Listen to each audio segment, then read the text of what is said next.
All right, hello everyone. Welcome to our latest edition of PD in your PJs with Illinois Agriculture in the Classroom. We're excited to be with you here today to talk about all of our activities for the month of April, focused on soybeans and Earth Day. So we'll get right into it here.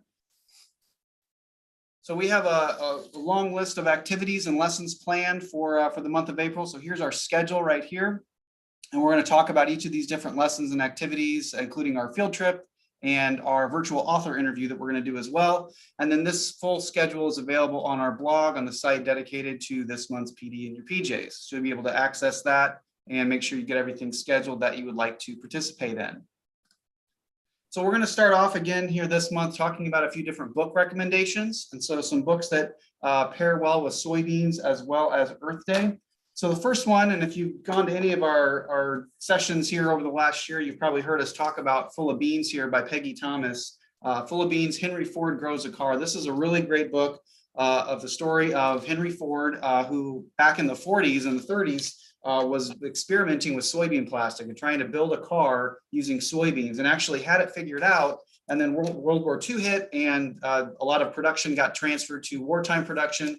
And the idea just kind of sat there and they didn't do much with it. So this is the story of Henry Ford's dedication to sustainability and using renewable resources a long, long time ago. And in a lot of ways, the Ford Motor Company is continuing that today with their use of soybean plastics in their cars today. So really great book, a lot of really great back matter in here as well with actual pictures from Henry Ford's time and a lot of nonfiction material here in the back as well. A lot of good soybean information as well.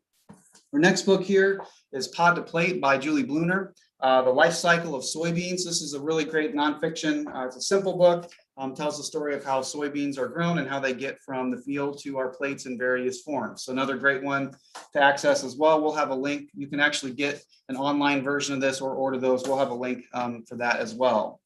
The last book I want to recommend is Oh Say Can You Seed? This is a really great book just about plant growth and how things grow.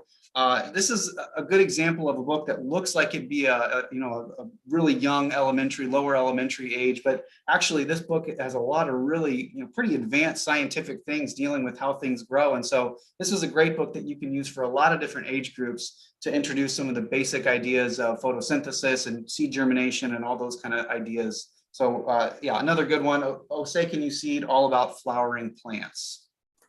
All right, so those are my 3 book recommendations here for April. I'll turn it here over to Kevin. And I'm going to start with Auntie Yang's Great Soybean Picnic by Jenny Lowe. And Jenny Lowe, Illinois author. This was our 2019 Illinois Read selection with Jenny Lowe as an Illinois author. And this tells the story of 2 Chinese immigrant families that come to the Midwest, specifically Indiana and Illinois, as their parents pursue advanced education. And these 4 cousins grow up, and it tells the story of these 4 cousins and the importance of food to family gatherings. And it's what's really cool about it is her sister Beth tells the story with illustrations and illustrates this on circular forms. And if you look really closely, all of the plates are hand painted on Chinese plates, on actual plates. So Stephanie's got a lesson coming up a little bit that'll tell you about that. But not only is this a great book, but it actually has several pages of back matter talking about soybeans and what went on. So both the Henry Ford book and Auntie Yang's Great Soybean Picnic have great back matter that actually help tell the story of soybeans and where it goes from there. Next, I have another great book called One Well, The Story of Water on Earth by Rochelle Strauss. And this is talking about all the water on Earth. Several of you have seen our great graphic illustration and demonstration of slicing up the apple and how much of the apple is actually used for land mass for agriculture. There's a similar activity that goes along with water, and you start off with all of the water on Earth, and you start with a gallon jug, and what you end up with is 1 drop of that water is the water that's in the water cycle that we use. So you take out the salt water, you take out the polar ice caps, that kind of stuff, then you're left with this one drop of water. This is a great story to go along with Earth Day, would pair really nicely with both our water and our soil ag mag that you can use. So One Well by Rachel Strauss. And then finally, Michael recycles, along with Earth Day, that whole idea of recycling, what goes on with it, not only reducing, but reusing and recycling. So I think your students will enjoy Michael Recycle and follow that as it goes. And I'm going to put a plug in for last year. We'll put a link to this on our blog site as well. But last year we had great plans for Earth Day, and that all came crashing to a halt, as you well remember. But we've got some great lessons that go along with that. Not only the lessons that we have here, but as you're looking forward to Earth Day, go back and look at some of those lessons from last year. We have more than enough stuff to fulfill all of your Earth Day needs as far as lessons go. And with that, I'll turn it over to Stephanie. Okay, so my 3 books, these are all really focused on our celebration for Earth Day. So the first one is Water is Water by Miranda Paul. And unfortunately, I don't have that book here with me at my house to show you, but this is a fantastic picture book that takes you through the water cycle. And even though it's very informative, it doesn't feel like you're reading and learning about the water cycle. They do a really good job of kids. The pictures are very kid focused, them playing in the snow, going to the lake, looking at the steam coming out of their hot cocoa cup. So it just takes you through the water cycle. And the great thing about this is that at the very end of the book, they do have information about the different stages of the water cycle. So you get that information in there as well. The second book that I'm going to be talking about is called Love the Earth by Julian Lennon. And this is a really fantastic picture book that these students get into their white feather flyer, and it's a magical feather that takes you all around the world. And this book in particular, there's a series of the books, but in this one in particular, it shows about planting milkweeds and helping with the butterflies, the monarch butterflies. It talks about cleaning up the oceans, exploring the planet, meeting new people, learning about the world and making it a better place. And so it's a very engaging book that teaches young kids to help save the environment and teaching them to love everything on the planet, plants, animals, humans, cultures, everything. So it's just a really great book. The last book I want to talk about is called The Boy Who Harnessed the Wind by William Kamkwamba and Brian Mueller. And this is the story. It's about William Kamkwamba and his family. They live in a very small village in Malawi, East Africa, and there's a really bad drought, which causes William's family to lose all their crop. So they don't have any food, they can't make any money, and so William decides to spend a lot of time in the library looking for a solution and learns about windmills. And so he goes to a scrap metal yard and collects scrap metal and bicycle parts and ends up creating a windmill that brings electricity to his home because they can pump the water that they need to water their farm. And so it's a true story. It's a great picture. The illustrations are fantastic. And then they give you a background of William at the very end of the book. And then there's also a movie that goes that they just released a few years ago or within the last few years. That's also just fantastic. Next up are our virtual opportunities. And folks, we've had a lot of fun with our virtual opportunities. We do have a farm tour on April 1st. No kidding, April Fool's Day. We'll be going and watching what happens as soybeans are processed. We're working with the folks from Clarkson Grain in Cerro Gordo, and they do have other facilities throughout.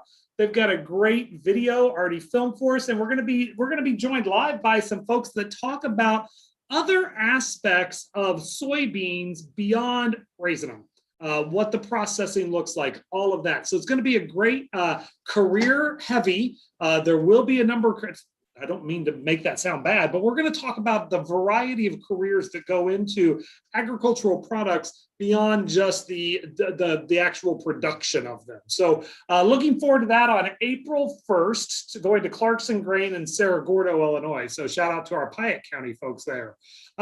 Next up, the following week on April 8th, we'll be joined by Julie Blunier. And Julie is the author of Pod to Plate, The Life Cycle of Soybeans. Now, Julie is a great friend of Ag in the Classroom. In fact, she used to be an Ag in the Classroom. She used to be an Ag in the Classroom education specialist. But she worked with the Illinois Soybean Association to write the life cycle of a soybean. This book is available. All of your county programs have the book if you want it, but it's also available for you to download as a PDF from the Illinois Soybean site. And they actually have people that read the book to you. So the cool part about this is our authors love all of our authors that we've worked with. We've had great experiences working with all of our authors. Our Illinois authors as well, but I'm going to tell you, Julie is going to be able to tell you what it's like to write a book. And she's not going to hold anything back, but she wrote a book specifically about soybeans, and we hope that you'll be able to join us on April 8th for Julie Blunier. But that'll take us into our April themed challenges, and Stephanie's going to tell you about those. Sure. Okay. So going along with our themes, our April theme challenges, the first one is our April classroom challenge that will come out at the end of this month in March, so that you have the whole month to do this challenge. And that's just cleaning up your schoolyard, or if you are still remote, then cleaning up your yard or your neighborhood. So how much litter can you clean up? And when you get out there, make sure that you're wearing protective gear, your gloves, you're putting it in garbage bags, or using some sort of tool to pick up the garbage, making sure you wash your hands when you get back inside. But how much can you pick up? And I think you'd be surprised to see how many little pieces of litter are all over town. And so that would be a great way to help our planet out, is by cleaning up the litter. And I know that all of our plants and animals around would really appreciate that. Our second challenge is going to be our at-home family engagement challenge. And this one comes from National Ag in the Classroom, and it is to make soybean plastic. So making plastic out of soybeans. And so you can find the entire lesson on National Ag in the Classroom's website, and we will be releasing that. You'll find all that information on our social media and our blog. And so you can make fun little designs, however you want to do it, follow those instructions, and have some fun with that. And then our last challenge for April is going to be our family cooking challenge. And so we are challenging you this month to make stir fry. And we don't have an actual recipe for this because there are so many different types of recipes depending on your preference for sauces and vegetables and protein that you want to use. However, we are encouraging you to go along with our soybean theme as well, is to use tofu, soybean oil, edamame, I'm sorry, and any soybean related products that you can use to help us celebrate our soybeans.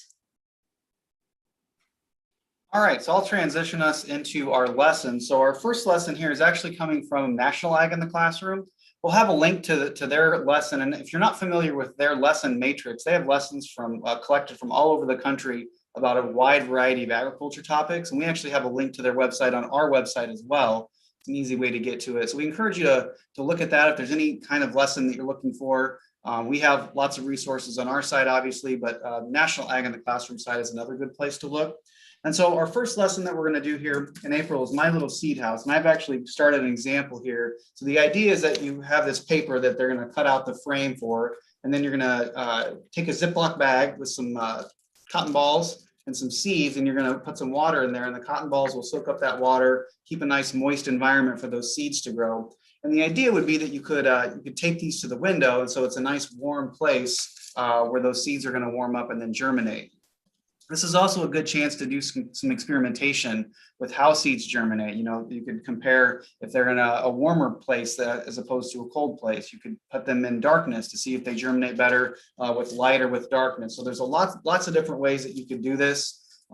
We're using soybean seeds in this example here. You wouldn't have to, but soybeans are a great crop for students to know more about. If you think about the state of Illinois, almost 75% of our state is devoted to agriculture production. And so on any given year, a good quantity of that land is growing soybeans. So no matter where we are in the state, there's a good chance that, you know, we could drive in one direction or another and find a field of soybeans in not too long. And so it's a plant that's all around us, but one that maybe a lot of students don't know a whole lot about. And so this would be a good way to kind of introduce that. Soybeans are also a large seed, and so it's really easy to see the different seed parts as that seed starts germinating. So it's a good one to use for this experiment also.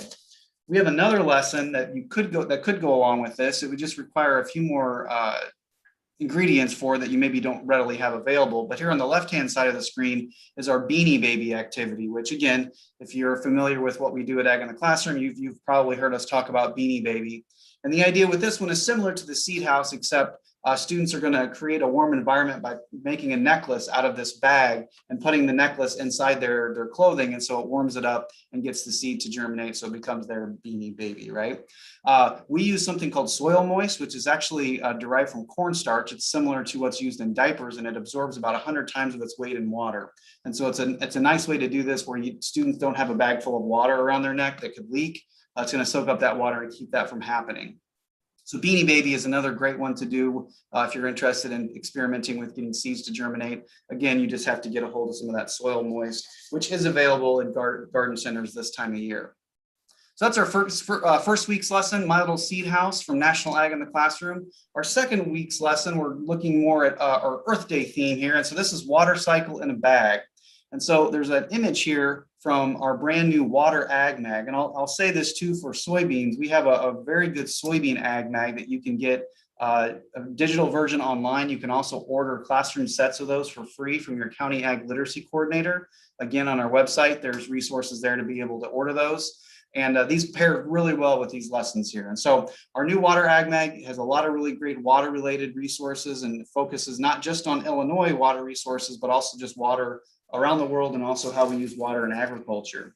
So this water cycle in a bag activity is another one using a Ziploc bag and also something that you can tape up on your classroom windows. So the idea is that you can see the sketch there of the water cycle. So students would trace that onto a Ziploc bag, put some aquarium rocks in the bottom with a little water, and then if you put that in a warm place, the sun shining into the window, they should literally be able to see that water cycle happening inside this bag and kind of witness that firsthand. So it takes kind of an abstract concept and they can actually see that happening in the classroom. So a really simple activity that kind of makes that, real world applicable and makes students kind of see for themselves what that water cycle looks like. So that is our water cycle in a bag lesson. Again, pairs well with some of the books we talked about and also our water ag mag. All right, I'll turn it over to Stephanie here. All right, so our third lesson for the month of April is called Color Your Plate. Or Colors of Your Plate. And this is one of our newer lessons, and it pairs with Auntie Yang's Great Soybean Picnic. And Kevin had mentioned at the beginning that the illustrations in that book are actually hand painted onto plates. And so it follows along with that and also takes in consideration nutrition for kids. And so we like the site myplate.gov to talk about what sort of foods kiddos need to be eating, and have on their plate. And so it splits it into different categories so that half of your plate is filled with fruits and vegetables. And then the other half is split into a fourth of that being grains and then a fourth being protein. And then you have some dairy in there as well. And when you go to the website, it really talks about the portions and different types of the fruits, grains, and all that different stuff that you could use in your classroom to help students learn a little bit more about the food that they should be eating.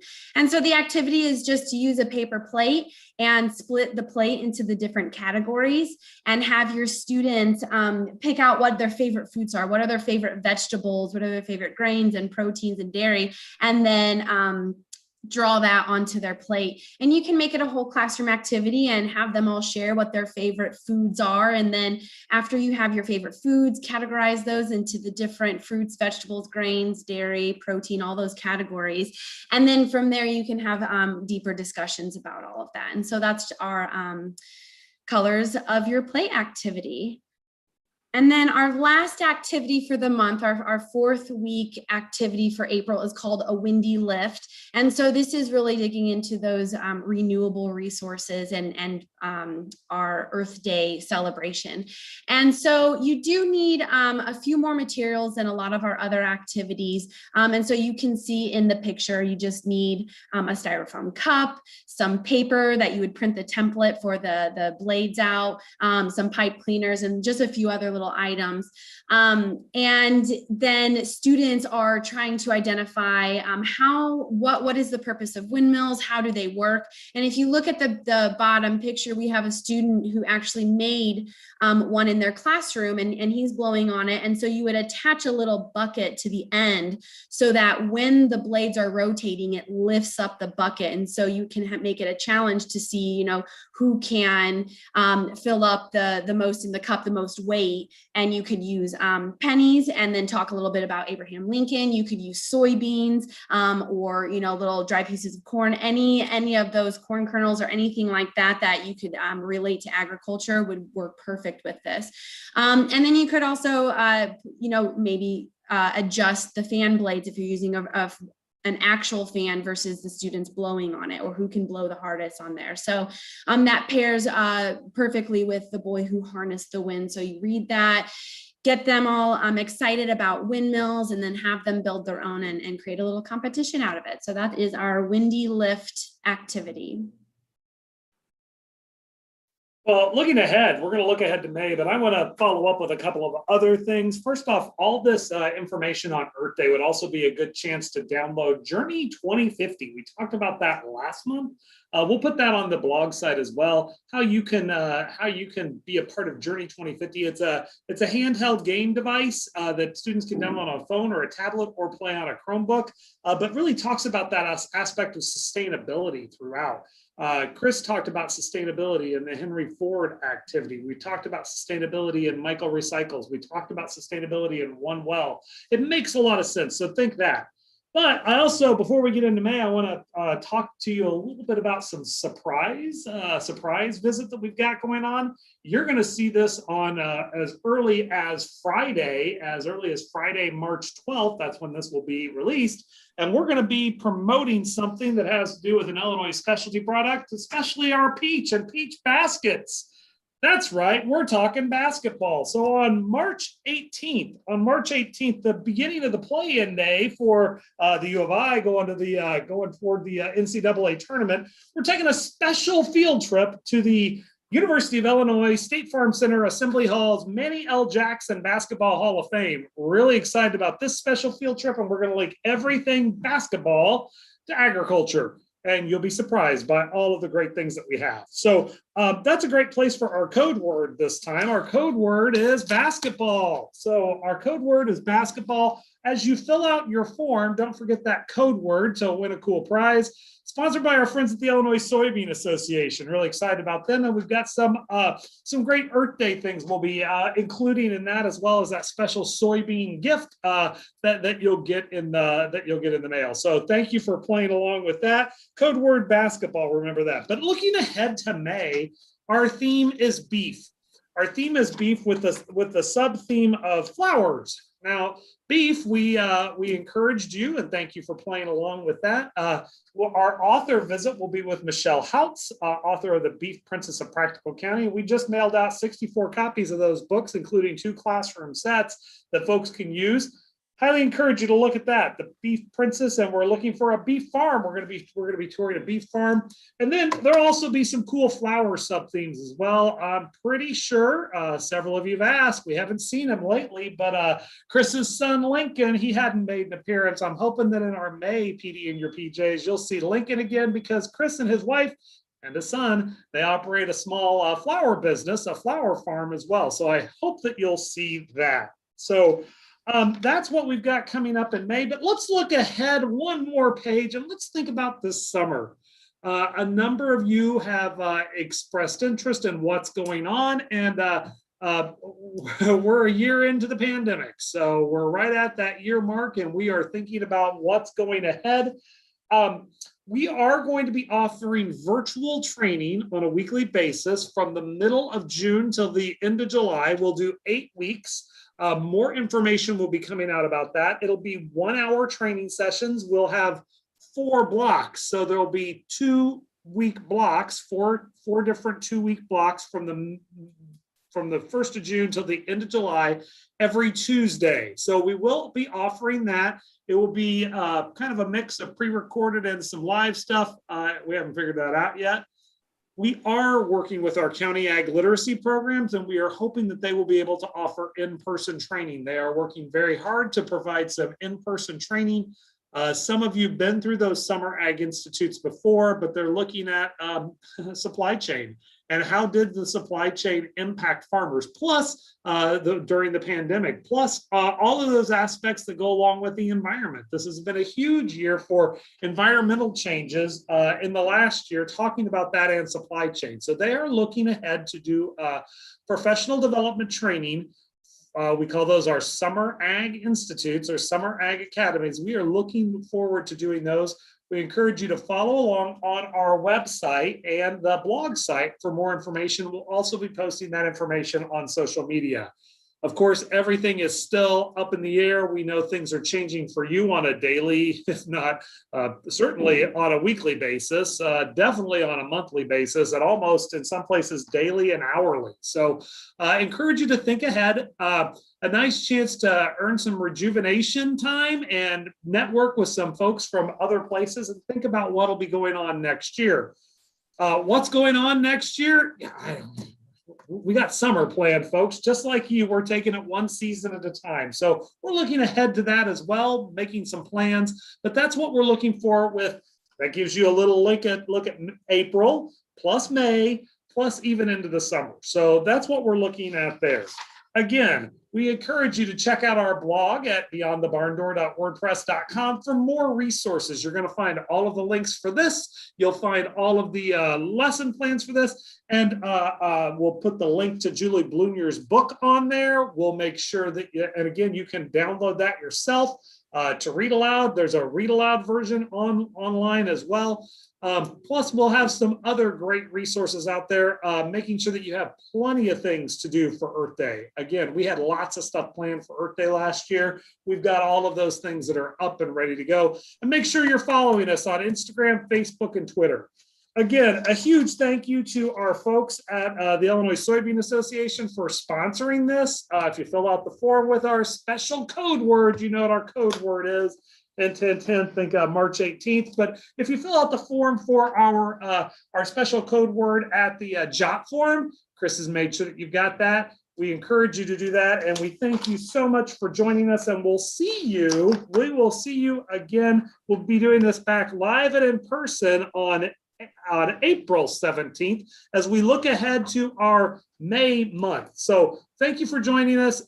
We recorded this so we know that spring break is going on, but we hope that you'll have a chance to watch this at your leisure as you earn some more PD points and also think about what's going on in April. With that, on behalf of Chris and Stephanie and myself, thank you for joining us, and we hope to see you in April and in all of our other virtual exciting field trip opportunities and our author visit. Thanks a bunch. Have a great day.